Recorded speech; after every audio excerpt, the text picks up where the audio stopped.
All right, so first I'd like to start off by saying, or defining some terms.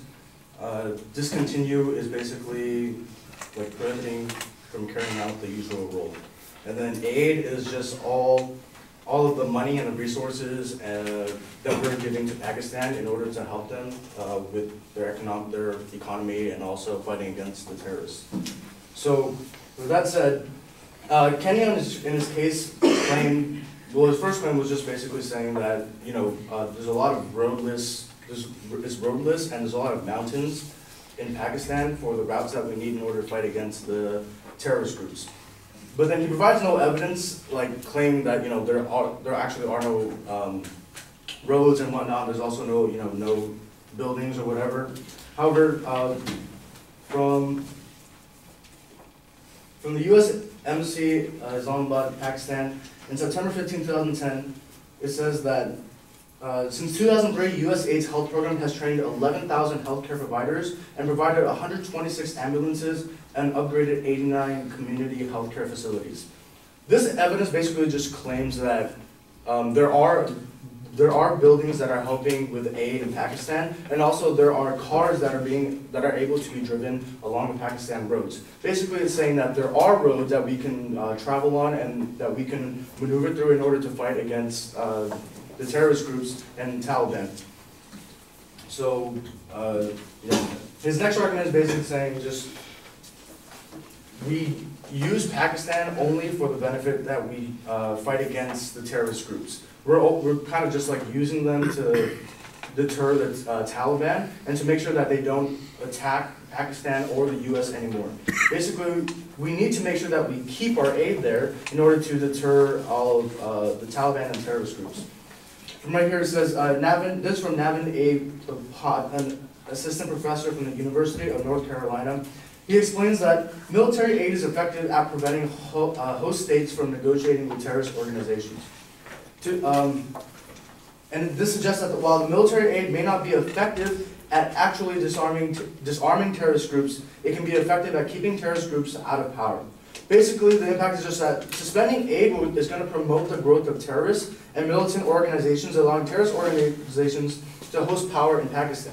We need to make sure that we keep our aid there in order to make sure that the Pakistan government is actually not helping the Taliban and funding them with the money that we're giving to them.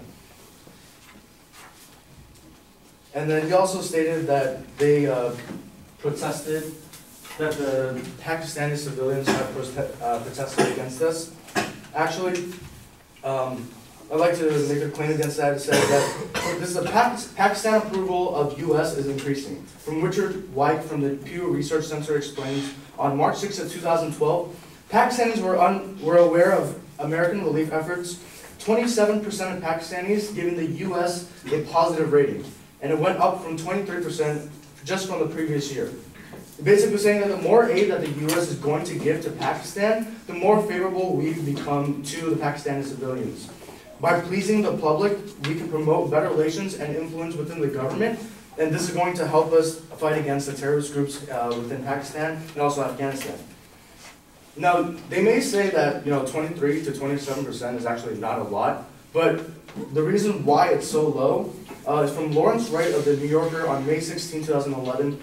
Last year, a Pew Research Center survey found that half of Pakistanis believe that the U.S. gives little or no assistance at all. Even the finance minister, Hafiz Shah, said last month that it was largely a myth that the U.S. had given tens of billions of dollars to Pakistan. Basically, the U.S. approval rate is low only because the Pakistani civilians are unaware of our aid. However, it is increasing now because the civilians have seen our aid through the flood relief efforts that have happened in 2011. And also, he made a couple claims saying that Obama died, but he didn't really die, he's actually still alive. He picked it later saying Osama, but I just like to make it clear that Obama is still alive. And in fact, won the presidency this past couple months ago, or 2 months ago or something, or a month ago, sorry.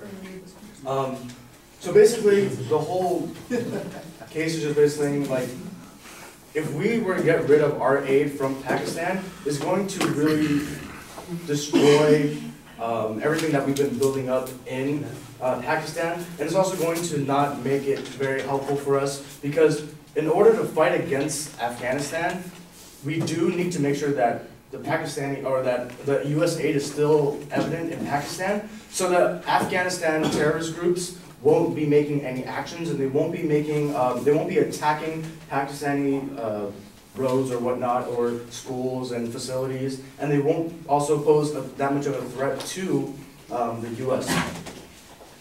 Okay, and I'm gonna try to make it clear here. This is just basically saying that we need to make sure that the U.S. aid stays in Pakistan. Stopping assistance will harm U.S. interests. A, harder to combat terrorism. Of Homi Kars of the Brookings Institute, there is no larger battleground for the battle against terrorism than Afghanistan. Since Pakistan is next to Afghanistan, it has a large base of support and operations among its population for the Taliban. Absent U.S. support could become a launching pad for terrorist forces wishing to harm U.S. soldiers in Afghanistan. Also from, this is by Colgan Jill of ABC Newcastle, February 28, 2012. With America planning to exit Afghanistan by 2014, regional support will become irreplaceable. The withdrawal date is set in stone and will not be changed to accommodate major events. Now would be the worst time to shun Pakistan. It would give them an incentive to support an already well-armed insurgency and shelter them during a highly sensitive period. We have to make sure that we keep our aid there so that they won't go on to, so that they won't be giving into the terrorist groups. Giving into the terrorist groups in Afghanistan. So these are reasons why you should vote for. You should vote for the con side or negative.